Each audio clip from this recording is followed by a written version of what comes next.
बिस्मिल्लाहिर्रहमानिर्रहीम। सरदार मंजूर अली एजाज खान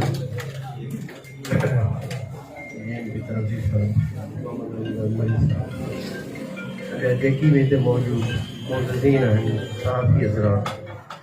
सभिनी खे सिक भरियो सलाम। सहाफ़त जो पेशो हिकु अज़ीम पेशो आहे, मुक़दस पेशो आहे जंहिंजी रवादारी रखणु हर सहाफ़ी ते हक़ आहे। हिकिड़े हंधा जी ख़बर ॿिए हंध ताईं पहुचाइणु ऐं उहा सही ख़बर हुजे ऐं उन ख़बर खे मान मिले, उहो आहे सही सहाफ़ी जेको अवाम जा ॾुख हंज जेकी दर्द अवाम ताईं ॿियनि दोस्तनि सां ऐं जेकी मुख़ाइर हज़रात आहिनि, वस वारा अमलदार आहिनि, जेको बि तबिको आहे उन्हनि ताईं पहुचाइणु इहो सहाफ़ी जो फ़र्ज़ु आहे। असां वटि अॼुकल्ह सहाफ़नि जे नाले ते तमामु घणो हिकिड़ो बहिरान हलियल आहे जेको आउं सम्झां थो कि सिंध प्रेस क्लब टंडोल उनखे मान ॾींदो ऐं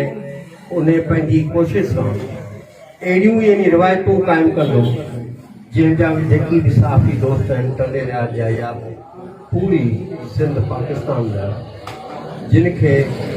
सही ख़बर पहुचाइण ताईं ही पंहिंजो फ़र्ज़ु अदा कंदा। आउं ख़ुशी महसूसु कयां थो त हिते नवां ऐं पुराणा सहाफ़ी जिन सिंध प्रेस क्लब जा मेंबर आहिनि ऐं जेकी हिन पेशे सां वाबस्ता आहिनि, उन्हनि में हिन जा उहिदेदार आहिनि जिन जी साख सुठी आहे ऐं उहे इज़त सां पंहिंजे पेशे खे अदा करे रहिया आहिनि। उमेद थी कजे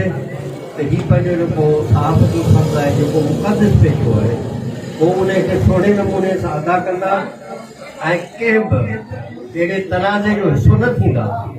जंहिंसां यानी हिन जी सहाफ़त ते को आङुर खणी सघे। मूंखे उमेद आहे त ही